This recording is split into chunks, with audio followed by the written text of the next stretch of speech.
രാജ് ഗോകുൽ ഇത്രയും കാര്യങ്ങൾ പറഞ്ഞു വെച്ചത് ഈ പോലീസ് അന്വേഷണം എവിടെ എത്തും എന്നുള്ള ഒരു സംശയത്തിന്റെ പേരിലാണ്. ഇപ്പോഴും ഓരോ ദിവസവും ഓരോ കാര്യങ്ങൾ പുറത്തു വന്നുകൊണ്ടിരിക്കുകയാണല്ലോ. ഈ ഡീനും അസിസ്റ്റന്റ് വാർഡനും ഒന്നും അറിഞ്ഞില്ല എന്ന് കൈ കഴുകുകയായിരുന്നു ഇത്ര നാളും. അവസാനം ഗവർണർ ഇടപെട്ട് വൈസ് ചാൻസലറെ മാറ്റിയതിനു ശേഷം താൽക്കാലിക VC വന്നതോടുകൂടി ഇപ്പോൾ ഡീനും അസിസ്റ്റന്റ് വാർഡനും വീട്ടിലിരിക്കേണ്ടി വന്നിരിക്കുകയാണ്. രണ്ടുപേർക്കും ഉത്തരവാദിത്തമുണ്ടെന്ന് താൽക്കാലിക VC കണ്ടെത്തിയിരിക്കുകയാണ്. അപ്പോൾ ഈ ഡീനെ രക്ഷിക്കുവാനുള്ള എന്തെല്ലാം കുൽസിത ശ്രമങ്ങൾ അവിടെ നടന്നു. പഴയ വൈസ് ചാൻസലർ ഉൾപ്പെടെ ഇതിൽ പങ്കാളിയാവുകയായിരുന്നില്ലേ?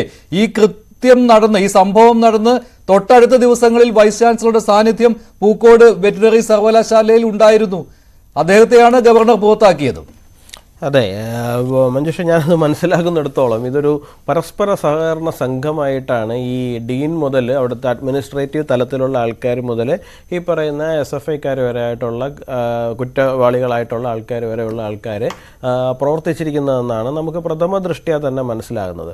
അവർ വളരെ നോർമലായിട്ടാണ് ഈ സാധനത്തിനെ കണ്ടിരിക്കുന്നത്. അവർക്ക് എന്തെങ്കിലും പ്രത്യേകിച്ച് അതിനകത്തൊരു ഇഷ്യൂ ായിട്ട് അവർക്കൊരിക്കലും ഫീൽ ചെയ്തിട്ടിരുന്നില്ല. കാര്യം വെച്ച് കഴിഞ്ഞാൽ പറയുന്ന സംവിധാനങ്ങൾ മുഴുവൻ അവരുടെ കയ്യിലാണ്. പിന്നെ അവരതിനകത്ത് ഭയക്കേണ്ടെന്ന് ആവശ്യമില്ലല്ലോ. നമ്മൾ എന്തെങ്കിലും ഒരു ഇഷ്യൂവിനെ ഭയക്കുമ്പോൾ മാത്രമല്ലേ നമ്മൾ ഈ പറയുന്ന നമ്മുടെ നോർമൽ കാര്യങ്ങളിൽ നിന്ന് മാറി മറ്റു കാര്യങ്ങളിലേക്കൊക്കെ നമ്മൾ പോവുകയും ചിന്തിക്കുകയും ചെയ്യുകയുള്ളൂ. നോക്കൂ, ആ പയ്യൻ മരിച്ചു, 18-ാം തീയതി ആ പയ്യൻ മരിച്ചു. ആ പയ്യൻ ആത്മഹത്യ ചെയ്യുകയോ ആ പയ്യനെ കൊല്ലുകയോ എന്താണെന്ന് വെച്ചാൽ സംഭവിച്ചിട്ടുണ്ട്. 19-ാം തീയതി VC അവിടെ വന്നിരുന്നിട്ട് മറ്റു തരത്തിലുള്ള അഭിമുഖങ്ങളൊക്കെ നടത്തിക്കൊണ്ടിരിക്കുകയാണ്, ഇൻ്റർവ്യൂസ് എടുത്തുകൊണ്ടിരിക്കുകയാണ് അവിടുത്തെ അധ്യാപകരുടെയും മറ്റു ആൾക്കാരുടെയൊക്കെ ശമ്പള വർധനവും മറ്റു കാര്യങ്ങളും ഒക്കെ ആയിട്ട് ബന്ധപ്പെട്ടിട്ട്. തലേ ദിവസം 18-ാം തീയതി ഒരാൾ അവിടെ മരിച്ചിരിക്കുന്നത് അസ്വാഭാവിക മരണമാണ്, ഒരു തൂങ്ങി മരണമാണ്. അതിൻ്റെ പുറത്ത് ഇത്രയധികം പ്രശ്നങ്ങളൊക്കെ അവിടെ നടന്നിട്ടുണ്ട്. ഇതെല്ലാം അറിഞ്ഞു വെച്ചുകൊണ്ട് ഒരു VC, ഒരു വൈസ് ചാൻസലർ അവിടെ വന്നിരുന്നിട്ട് വളരെ നോർമലായിട്ടുള്ള അവരുടെ പ്രൊസീജിയേഴ്സ് കണ്ടിന്യൂ ചെയ്തുകൊണ്ടിരിക്കുകയാണ്. അതിൻ്റെ അർത്ഥം എന്താണ്? അവരെ സംബന്ധിച്ചിടത്തോളം അവർക്കറിയാം എന്താണ് സംഭവിക്കാൻ പോകുന്നത്. സംവിധാനങ്ങൾ മുഴുവൻ അവരുടെ കയ്യിലാണ്. നോക്കൂ, ഈ മാധ്യമങ്ങൾ ഇത്രയധികം പ്രശ്നങ്ങൾ ഉണ്ടാക്കിയിരുന്നില്ല എങ്കിൽ, ഈ വിഷയത്തിനെ മുൻപോട്ട് കൊണ്ടുവന്നില്ലായിരുന്നു എങ്കിൽ, ഈ സംസ്ഥാനത്തിലെ പ്രതിപക്ഷ പാർട്ടികൾ ആ പ്രശ്നം ഏറ്റെടുക്കുന്ന സാഹചര്യം ഉണ്ടായിരുന്നില്ല എങ്കിൽ എന്ത് സംഭവിക്കുമായിരുന്നു ഈ കേസിന്? നമ്മുടെ മുമ്പിൽ പകൽ പോലെ വ്യക്തമാണ് നമുക്ക് എന്തായിരുന്നു സംഭവിക്കുക എന്നുള്ള കാര്യം. ഇത്രയും കാര്യങ്ങൾ ഈ മാധ്യമങ്ങൾ പുറത്തു കൊണ്ടുവന്ന് പ്രതിപക്ഷ പാർട്ടികൾ ഇത് ഏറ്റെടുത്ത് സമരം ചെയ്യുന്ന ഈ ഘട്ടത്തിൽ പോലും SFIയെ ന്യായീകരിക്കുന്നതിന് വേണ്ടി എന്തെല്ലാം ശ്രമങ്ങളാണ് നടക്കുന്നത്. കഴിഞ്ഞ ദിവസം മറ്റൊരു വീഡിയോ കൂടി പ്രചാരത്തിലുണ്ട്. അവിടുത്തെ കുറെ വിദ്യാർത്ഥിനികൾ വന്ന് മാധ്യമങ്ങളെ മോശക്കാരായി ചിത്രീകരിക്കുകയാണ്. നിങ്ങൾ ഇവിടെ നടക്കുന്ന കാര്യങ്ങളെ പർവ്വതീകരിക്കുകയാണ് എന്ന് ഈ വിദ്യാർത്ഥിനികൾ പറയുകയാണ്. തൊട്ട് തലേന്ന് വരെ തങ്ങളോടൊപ്പം ഉണ്ടായിരുന്ന ഒരു കൂട്ടുകാരന് ക്രൂരമായി മർദ്ദനമേറ്റിട്ട് ഈ രീതിയിൽ SFIയെ ന്യായീകരിക്കുവാൻ ഇവർക്ക് എങ്ങനെ കഴിയുന്നു എന്നുള്ളതാണ്. ഒന്നുകിൽ ഇവരെ ട്യൂഷൻ കൊടുത്തു വിടുകയാണ് അങ്ങോട്ട്. കഴിഞ്ഞ ദിവസം കണ്ടതാണല്ലോ, ഞാൻ MSFകാരനാണ് എന്ന് പറഞ്ഞുകൊണ്ട് ഒരു വിദ്യാർത്ഥി രംഗത്തെത്തിയത്. അതിന് പിന്നാലെയാണ് ഇത്തരത്തിലുള്ള നാടകങ്ങളും അരങ്ങേറുന്നത്. ഈ വിദ്യാർത്ഥിനികൾ പറയുന്നുണ്ട് കേട്ടോ, പറയുന്നുണ്ട് സിദ്ധാർത്ഥന് മർദ്ദനമേറ്റിരുന്നുവെന്ന്. പക്ഷെ പറയുകയാണ് ഈ പറയണ പോലെയുള്ള മർദ്ദനമൊന്നും ഇല്ലായിരുന്നു. ഈ പോസ്റ്റ്മോർട്ടം റിപ്പോർട്ടിൽ വളരെ വ്യക്തമായിട്ട് ആ പയ്യൻ എന്തൊക്കെയാണ് സംഭവിച്ചിരുന്നത്, ആ പയ്യന്റെ എവിടെയൊക്കെയാണ് ക്ഷതമേറ്റിരുന്നത്, അയാൾക്ക് എന്തൊക്കെയാണ് അയാളുടെ വാരിയെല്ലുകൾക്കുണ്ടായിരുന്ന ക്ഷതം, അയാളുടെ നെഞ്ചിന്റെ ഈ ഭാഗത്തുണ്ടായിരുന്ന ക്ഷതം, അങ്ങനെ വളരെ കാര്യമായിട്ട് തന്നെ പറയുന്നുണ്ട്. 2 ദിവസങ്ങൾക്ക് മുമ്പ് മറ്റൊരു ചർച്ചയിൽ ഇരിക്കുന്ന സമയത്ത് നമ്മുടെ റിട്ടയർഡ് SP ആയിട്ടുള്ള ജോർജ് ജോസഫ് സാർ, വളരെ സീനിയർ ആയിട്ടുള്ള ഒരു പോലീസുകാരനുള്ളത്, അദ്ദേഹം തന്നെ പറയുന്നുണ്ട് ഈ മർദ്ദനമേറ്റിരിക്കുന്നതിൻ്റെയൊക്കെ റിപ്പോർട്ട് വായിച്ചു കഴിയുമ്പോൾ ഈ പയ്യൻ എഴുന്നേറ്റ് നിന്ന് തൂങ്ങി മരിക്കാനുള്ള ആവതുണ്ടായിരുന്നു എന്ന് വിശ്വസിക്കുക എന്ന് പറയുന്നത് ബുദ്ധിമുട്ടാണ്. ഇതുകൊണ്ട് തന്നെ ഇതൊരു കൊലപാതകത്തിനുള്ള സാധ്യത തള്ളിക്കളയാൻ പറ്റില്ല എന്നാണ് അദ്ദേഹം തന്നെ പറയുന്നത്. അതാണ് മഞ്ജുഷ ഞാൻ പറയുന്നത്. അപ്പോഴാണ് ഈ വിദ്യാർത്ഥികൾ വന്നിട്ട് നിങ്ങൾ പറയപ്പെടുന്നത് പോലുള്ള മർദ്ദനമൊന്നും ഉണ്ടായിട്ടല്ല. അപ്പൊ ഇവരൊക്കെ പറയപ്പെടുന്ന പോലുള്ള ഒരു മർദ്ദനം ഉണ്ടാകണമെങ്കിൽ എന്തു തരത്തിലുള്ള പീഡനം ഉണ്ടായാലായിരിക്കും ഈ SFIക്കാരെ സംബന്ധിച്ചിടത്തോളം അതൊരു മർദ്ദനമാണ് എന്ന് അവർക്ക് തോന്നാൻ വേണ്ടിയിട്ട്?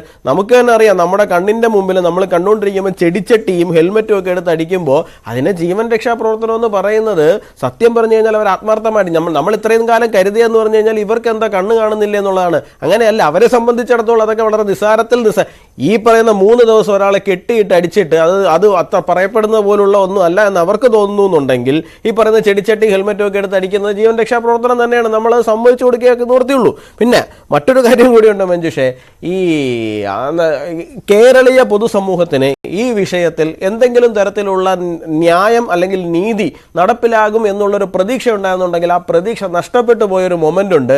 ഞാൻ ഇന്നിങ്ങോട്ട് വരുന്ന സമയത്ത് ഒരു വീട്ടിൽ കയറി സംസാരിച്ചിട്ടാണ് വരുന്നത്. അപ്പോൾ അവിടെയുള്ള ഒരു സ്ത്രീ എന്നോട് പറഞ്ഞൊരു പോയിൻ്റാണ്, അതായത് എന്താ ഈ പയ്യനെ അവിടെ തെളിവെടുക്കാൻ വേണ്ടിയിട്ട് കൊണ്ടുവരുന്നതിൻ്റെയൊക്കെ വീഡിയോസ് കണ്ടപ്പോൾ അയാളുടെ ശരീരഭാഷയൊന്ന് നോക്കൂ എന്നാണ് പറയുന്നത്.